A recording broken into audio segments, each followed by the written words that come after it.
जय श्री राम दोस्तों, मैं केशवर पाल आज बिल्कुल एक नया टॉपिक पे वीडियो लाया हूँ। जैसे असुर रामपाल के जो कालनेमी नामक दूत हैं या रामपाल है, ये लोग हम सनातनियों भाइयों के दिल में एक संशय डाल देते हैं और उस संशय में आकर हमारे जो सनातनी भाई हैं वो गुमराह हो जाते हैं और इन असुरों के जाल में फंस जाते हैं। अब जैसे ये संशय डालते हैं कि गीता अध्याय 18 के 62 में गीता ज्ञानदाता किसके शरण में जाने के लिए बोलता है, तो लोग समझते हैं कि भाई वो कोई दूसरा होगा उसके शरण में जाने के लिए बोल रहे हैं। लेकिन वही भगवान 18 के ही 61 में बोलते हैं कि हे अर्जुन, ईश्वर सभी प्राणियों के हृदय में रहता है, और 62 में बोलते हैं कि तुम उसके शरण में चले जाओ। इसके पहले 15 के 15 में बोलते हैं कि मैं हर प्राणियों के हृदय में स्थित हूँ, और 10 के 20 में बोलते हैं कि मैं हर प्राणियों के हृदय में स्थित आत्मा हूँ, और 18 के 66 में लास्ट उपदेश देते हुए बोलते हैं कि हे अर्जुन, सर्वधर्म पज्यत माम एकम शरणम भज, सभी धर्मों को त्याग कर मुझ एक की शरण में चला जा। अर्जुन, इसे होगा क्या? सर्व पापे मोक्षामि मा शुचा, मैं तुम्हें सब पापों से मुक्त कर दूंगा, चिंता मत करो। तो दोस्तों, यह जो संशय है ये हमारे सनातनी भाइयों को हमसे दूर कर देती है, और दूर करने का मेन कारण है उनकी अज्ञानता, स्वयं के पास बुद्धि विवेक का न होना। अब कुछ लोग ये कहते हैं कि रामपाल जो है दहेज रहित शादी करवाता है 17 मिनट में। हम उनसे यही कहना चाहेंगे भाइयों कि दहेज लेना और दहेज देना तो आप लोगों का काम है, इसमें रामपाल का क्या काम है? रही 17 मिनट की शादी तो आप अपने दरवाजे पे मंडप छाकर बारात नहीं बुला सकते, तो मंदिरों में जाकर शादी करिए। आप दहेज लेना और दहेज देना स्वयं आप छोड़िए, इसमें रामपाल जैसे असुर के शरण में जाने की क्या जरूरत है? कुछ लोग कहते हैं कि रामपाल के जितने संगठन वाले हैं वो नशा नहीं करते। अरे भाई, इसमें नशा करने और ना करने में तो आप स्वयं जिम्मेदार हैं, इसमें रामपाल कौन होता है? आपके पास स्वयं बुद्धि विवेक है, आप नशा छोड़िए, बुरी आदतों को छोड़िए। कौन कहता है कि नहीं?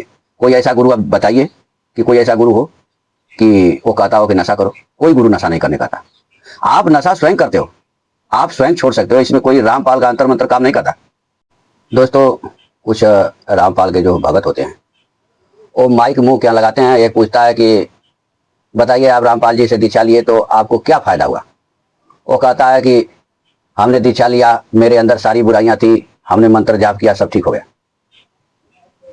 ये था वो था, ऐसा बकते रहते हैं सब। तो दोस्तों, ये सब केवल ढकोसला है, गुमराह करने का।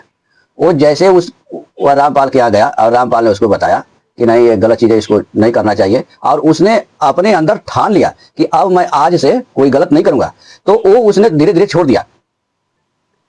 क्योंकि जैसे एक बावर होती है, बेल जिसे कहते हैं, बेल बावर होती है, वो बगैर सहारे के ऊपर नहीं चढ़ती, और जब उसको कोई सहारा मिल जाता है तो ऊपर चढ़ जाती है। ऐसा ही जिसके अंदर कुछ बुराइयां होती है, नशा पताई खाता है या कुछ गलत उसके अंदर विचार होते हैं, तो वह जब संतों के समागम में जाता है और भक्ति भजन करता है तो उसको सहारा मिल जाता है और वो छोड़ देता है।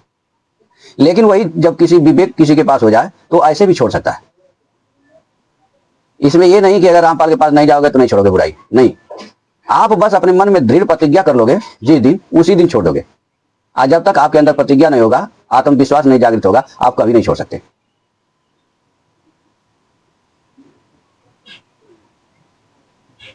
तो मेरे कहने का कुल मिला जुला का अर्थ एक ही है दोस्तों कि आपको अपने अंदर की बुराइयां छोड़ने के लिए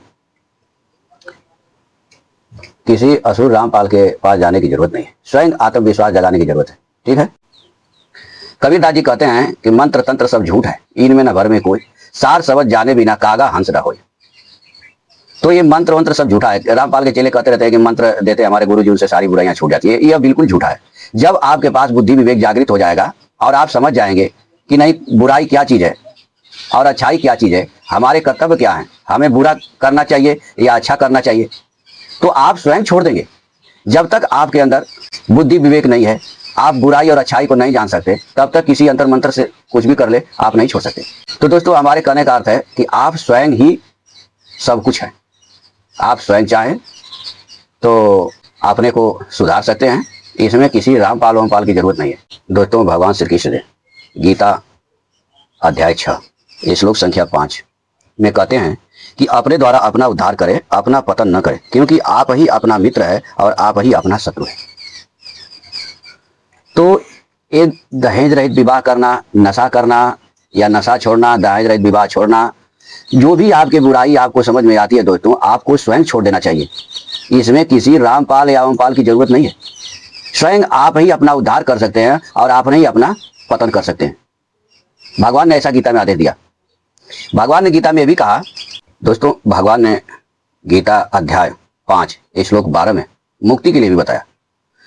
लिखते हैं कि कर्म योगी कर्म फल का त्याग करके नैष्ठिकी शांति को प्राप्त होता है, जो कभी खत्म नहीं होने वाली उस शांति को प्राप्त हो जाता है। किस कैसे? कर्म फल का त्याग करके।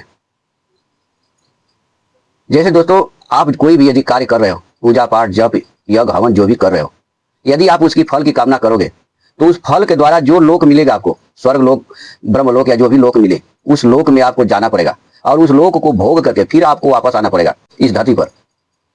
यदि पाप करोगे तो पाप के लिए आपको नरक में जाना पड़ेगा, नरक भोग कर फिर धरती पर अवतार लेना पड़ेगा।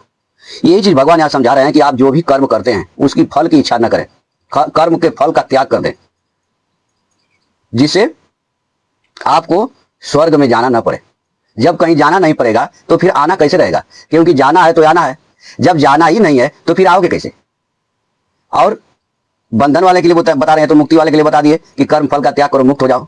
अब बंधन वाले को बता रहे हैं कि परंतु सकाम मनुष्य कामना के कारण फल में आसक्त होकर बंध जाता है। जो कामी पुरुष है वो कामना करता है कि हमें जो काम कर्म कर रहे हैं उसके हमें फल चाहिए। जैसे हम पूजा कर रहे हैं तो हमें भगवान से उसका फल चाहिए, तो उस फल के वजह से वो बंध जाता है। आज जो कर्म करता है लेकिन फल की इच्छा नहीं करता, वो मुक्त हो जाता है। अब जैसे आप कर्म किए तो आप स्वर्ग में जाएंगे, स्वर्ग में जाएंगे अच्छे कर्म से और फिर उसको भोग कर वापस आ जाएंगे। और बुरे कर्म करेंगे, नरक में जाएंगे, उसको भोग के वापस आ जाएंगे। और जब आपको इच्छा ही नहीं रहेगी तो फिर मुक्त। रामपाल दोस्तों सुबह सुबह एक आरती में अपने गाता रहता है कि जब तक भक्ति सहकामना तब तक निष्फल सेव, कहें कबीर हो क्यों मिले नहीं कामी नहीं देव। और दासों को क्या कहता है कि भजन कर लो, मंत्र खूब जपो, खूब दान पुण्य करो और सतलोक में चलेंगे। इधर गाता क्या है कि जब तक भक्ति सहकामना, यानी आपकी भक्ति कामना युक्त है, तब तक निष्फल सेव, उसकी सेवा, उसका जो पुण्य, उसका जो फल है वो निष्फल है। क्यों निष्फल है? कहें कबीर वो क्यों मिले निज कामी निज देव।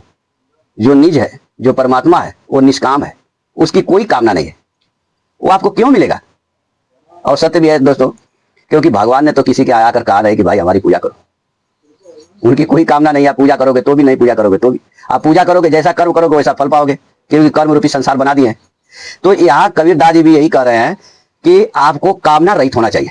कबीरदास जी के पास वास्तव में ज्ञान आएगा कहां से? इसी गीता वेद पुराण से ही आएगा, क्योंकि उसके बाद ही पैदा हुए हैं तो ज्ञान कहां से सीखेंगे?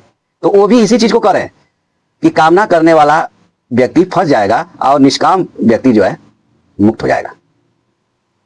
तो दो चीज सिद्ध हुआ, आप अपना स्वयं उद्धार कर सकते हैं, आप स्वयं अपना पतन कर सकते हैं। आप कामना करेंगे, कामना बस भगवान की पूजा या संसार की पूजा या कोई भी सेवा व्रत कोई भी कुछ भी कर रहे हैं, तो उसके फल के स्वरूप आप स्वर्ग में जाएंगे और वहां से भोग कर वापस आएंगे। यदि आप गलत कर्म कर रहे हैं जानबूझकर, तो आप नरक में जाएंगे, वहां से भोग कर फिर संसार में आएंगे। तो दोस्तों यह रामपाल असुर है और इसके चेले महाअसुर है। यह केवल संशय पैदा करते हैं शरीर में। हर इंसान को, सनातनी मेरे भाइयों को, संशय पैदा करते हैं। वैसा ही संशय एक बार कबीरदास जी जब रामानंद जी को गुरु बना रहे हैं और रामानंद जी उनको राम नाम मंत्र दे रहे हैं, उसके बाद जो है कि कबीरदास जी अपना रोज सुबह नहा धो करके राम राम राम राम राम राम माला फेरते थे। उसी समय कुछ संशय पैदा करने वाले, जैसे यादगार रामपाल और इसके चेले हैं, ये हर चीज में संशय पैदा करते हैं कि ब्रह्मा विष्णु महेश की पूजा करोगे नरक में जाओगे। गीता में ये लिखा है, गीता काल ने बोला, वेद काल ने बोला, कबीर भगवान है, ऐसा वैसा तमाम दिल में संशय ये सब पैदा करते रहते हैं। तो वैसा ही वो एक बार जो है कबीरदास जी के जब माला जप रहे राम राम राम राम राम राम, उस समय उनके भी दिल में कुछ लोगों ने संशय पैदा कर दिया। संशय क्या पैदा किया कि भाई आप किस राम की माला जप रहे हो? तो कबीरदास जी ने बोला कि क्या कई राम होते हैं क्या? तो उन संशय पैदा करने वालों ने बोला कि भाई तेरे गुरु ने नहीं बताया कि कई राम है? तो कबीरदास जी ने बोला कि नहीं, वो तो बोले बेटा राम राम करो, तब से मैं राम राम कर रहा हूं। तो बोले, संशय पैदा करने वालों ने बोला कि 4 राम होते हैं। कितने? 4। एक राम दशरथ घर डोले, एक राम घट घट में बोले, एक राम का सकल पसारा, एक राम है जग से न्यारा। बताओ इसमें से कौन राम है तुम्हारा। अब कबीरदास जी भौचक्का हो गए, क्योंकि गुरुदेव ने उनका तो बताया नहीं था कि ना, नहीं भाई एक दो चार पांच राम होते हैं। तो वो सब संशय पैदा करने वाले बोले ठीक है जाओ अभी अपने गुरुदेव से पूछ लेना, और कल हम लोग फिर आएंगे, तुम लोग बता देना, तुम हमको बता देना, कल हम लोग फिर आएंगे, तुम पूछ करके अपने गुरु जी से हमें बता देना। कबीरदास जी गए अपने गुरु रामानंद जी महाराज के पास और इन सबों की बात को कह दिए कि कुछ लोग हमसे मिले थे, वो बोल रहे थे कि तुम किस राम का जाप करते हो। तो रामानंद जी ने कहा कि कितने राम बताए उन्होंने, तो बोले कि 4 राम बताए। कौन कौन? एक राम दशरथ घट डोले, एक राम घट घट में बोले, एक राम का सकल पसारा, एक राम है जग से न्यारा। गुरु जी मुस्कुराने लगे और बोले कि बेटा आज से तू एक गांठ अपने दिल में बांध ले, ये संशय पैदा करने वाले तुम्हें हर गली हर मोड़ पर मिलेंगे। वो चारों राम एक ही है। कैसे? कबीरदास जी ने कहा कैसे? तो रामानंद जी ने कहा सकार राम दशरथ घर डोले, निराकार राम घट घट में बोले, बूंद राम का सकल पसारा, निरालंब राम है सबसे न्यारा। बेटा जब भगवान को भक्त पुकारता है तो भगवान साकार रूप में राम बन के आ जाते हैं। वही भगवान हर घटों में बोल रहे हैं, वही भगवान आदि बीज भी है, वही भगवान निरालंब भी है। कैसे? तुम जाकर के उन लोगों से कहना कि एक बाप तेरे माता का बेटा, एक बाप तेरे बुआ का भाई, एक बाप तेरी माता का पति और एक बाप तेरी नानी का जमाई। बताओ कितने बाप है तेरे भाई। अब कबीरदास जी तो बात को समझ गए कि जो मेरा बाप है वही तो मेरी दादी का बेटा है, वही मेरी माता का पति है, और वही मेरी बुआ का भाई है, और वही मेरी नानी का जमाई भी है, यानी एक ही कई रूपों में है। कबीरदास जी चतुर थे, समझ गए। अब वो गए फिर अपना वहां पे बैठ करके राम राम कर रहे हैं। तब तक वो संशय पैदा करने वाले जो थे साथियों, वो असुर रामपाल के जैसे वो आ गए और कबीरदास जी से पूछने लगे कि तुम्हारे गुरु ने कितने राम बताया। कबीरदास जी बोले ठीक है मैं तुम लोगों से एक प्रश्न पूछता हूं, इसके बाद उत्तर दे दो, इसके बाद मैं बता दूंगा कि गुरुदेव ने हमारे क्या कहा। तो संशय पैदा करने वालों ने कहा कि ठीक है कबीरदास जी आप बताइए। तो कबीरदास जी कहने लगे कि एक बाप तेरी माता का पति, एक बाप तेरी दादी का बेटा, एक बाप तेरी बुआ का भाई, एक बाप तेरी नानी का जमाई। बोल मेरे भाई कितने बाप है तेरे। अब वो संशय पैदा करने वालों को पूरा जवाब मिल गया था दोस्तों, और वो जो है वहां से निकल लिए और फिर कभी लौट कर नहीं आए। इसीलिए कबीरदास जी ने कहा कि हर घट बैठा साइया, सुनी से न कोई, बलियारी व घट की जिस घट पर घट हो। तो आपको मैं गीता से दिखा देता हूं, भगवान ने इसमें कहा कि मैं ही सब कुछ हूं। देख लीजिए श्रीमद् भागवत गीता अध्याय 9 श्लोक 16 से 18। भगवान कहते हैं कर्तु मैं हूं, यज्ञ मैं हूं, स्वधा मैं हूं, औषध मैं हूं, मंत्र मैं हूं, घृत मैं हूं, अग्नि मैं हूं, हवन रूप क्रिया भी मैं हूं, जानने योग्य पवित्र ओमकार ऋग्वेद सामवेद और यजुर्वेद भी मैं हूं। इस संपूर्ण जगत का पिता धाता माता पितामह गति भर्ता प्रभु साक्षी निवास आश्रय स्वेदय उत्पत्ति प्रलय स्थान निधान अव्यय अविनाशी बीजम बीज भी मैं हूं। यानी दोस्तों भगवान ही सब कुछ है। लेकिन ये असुर रामपाल और इसके जो है कि चेले हमारे भाइयों के दिलों में संशय डाल देते हैं। जब भगवान ने 11 के 32 में कहा कि मैं काल हूं, तो उस संशय को डाल देते हैं और मेरे भाई जो है गुमराह हो जाते हैं। जबकि भगवान ने अध्याय 10 के 30 में कहा कि दैत्यों में प्रहलाद और गणना करने वालों में ज्योतियों में काल मैं हूं, तथा पशुओं में सिंह और पक्षियों में गरुड़ भी मैं हूं। और 33 में कहते हैं कि अक्षरों में आकार और समासों में द्वंद्व समास मैं हूं। अक्षय काल, काल अर्थात काल का भी महाकाल तथा सब और मुख वाला धाता धारण करने वाला सबका पालन पोषण करने वाला भी मैं हूं। दोस्तों हमारे कार्य का मात्र एक ही उद्देश्य है कि जो भी बुराई आप देखते हैं और बुराई देख करके रामपाल जैसे असुर के चक्कर में पड़ते हैं। उन बुराइयों को स्वयं छोड़ दीजिए। हमारे ये शास्त्र कहते हैं, इसीलिए गीता के अध्याय 16 के 23 में भगवान ने कहा कि शास्त्र विधि को छोड़कर जो मनमाना आचरण करता है उसको न सुख मिलता है न गति होती है, उसकी कुछ भी नहीं होता। तो दोस्तों, शास्त्र को स्वयं पढ़ना चाहिए, स्वयं शास्त्र को मानना चाहिए। जो भी आपके अंदर बुराई है, जो भी आप बुराई चीज देखते हैं, उस चीज को स्वयं छोड़ दीजिए। कुछ लोग ये कहते हैं कि हमारे पुराणों में बड़ा गलत लिखा हुआ है।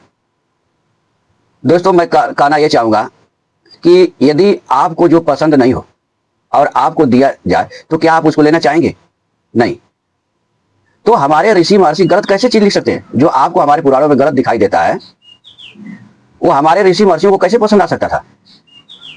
दोस्तों, हमारा देश बहुत दिनों तक गुलाम रहा और उस गुलामी के दौर में जो हमारे देश में शासन करता था उसने हमारे शास्त्रों में मिलावट किया और हमें जबरदस्ती वो दिया हुआ है। तो हमें जो बुराई हमारे पुराणों में, हमारे वेदों में, या जो भी आपको रामायण में जो भी आपको दिखाई देती है दोस्तों, तो उसको छोड़ देना चाहिए। ये नहीं कि हमें किसी रामपाल के चक्कर में पड़ना है। जो बुराई आप देखते हो, जो गलत चीज देखते हो, उसको समझो कि किसी ने मिलावट कर दिया है। वो हमारे ऋषि महर्षि, हमारे पूर्वजों के द्वारा दिया गया नहीं है। ठीक है, तो वीडियो लंबी हो जाएगी दोस्तों। हमें कहना तो बहुत कुछ है, लेकिन हम अपनी बातों को यही बंद करते हैं और आज के लिए इतना ही। फिर मिलेंगे नेक्स्ट